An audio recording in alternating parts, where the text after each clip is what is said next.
we came to the table as a candidate city with 4 other cities, the likes of which have never actually been at the table before for an Olympic competition.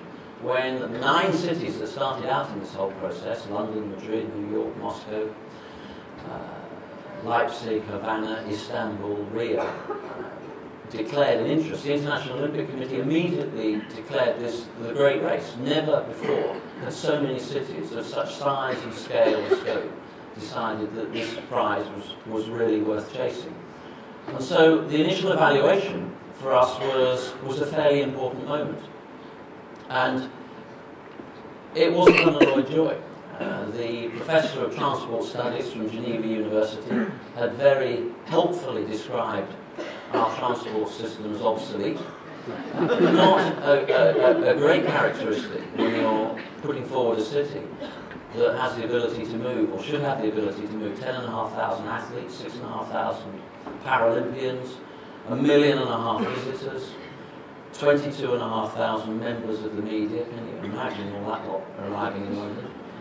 And we had to address that very early on. We also were criticised for having low levels of public support, and that was true. If you looked at Madrid and Paris and New York, significantly high levels of public support. That didn't worry me at the outset, because we are, as a nation, we're quite slow burn. We don't make decisions quickly. When we do, we tend to, probably on balance, make the right decisions. But what it told me 2 years out was there was still a massive amount of work to be done to persuade people that this was really something worth going for. Linked to low public support was a general view that, well, if government weren't entirely against the project, they were a little ambivalent.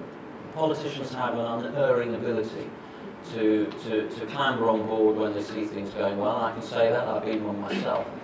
And to run for the hills when they don't go that well. And I think, in fairness to them, there was an element across the party spectrum of deciding to make a judgment once they saw how we were doing. And in fairness, we probably weren't doing that well.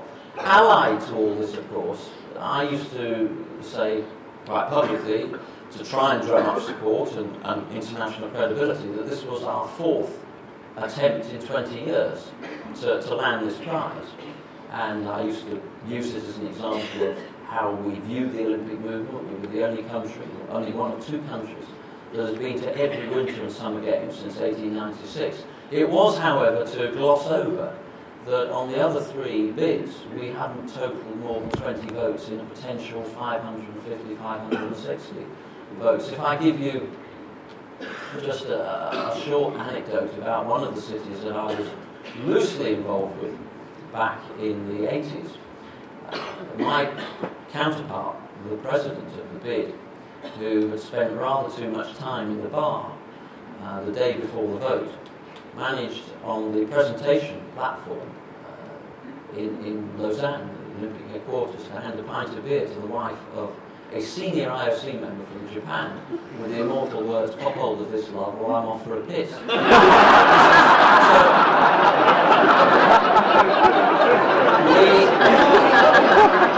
We really did have to understand that we were not coming to this with a track record of golden legacy.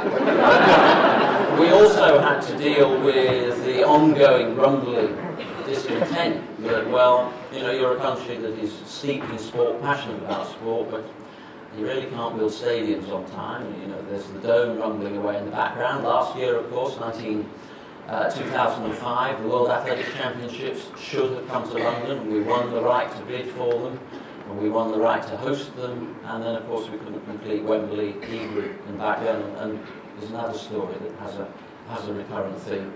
And the final point that was made was that, look, you know, London is a difficult city to get around. You want athletes there as competitors, not commuters, and your venues are rather too spread apart.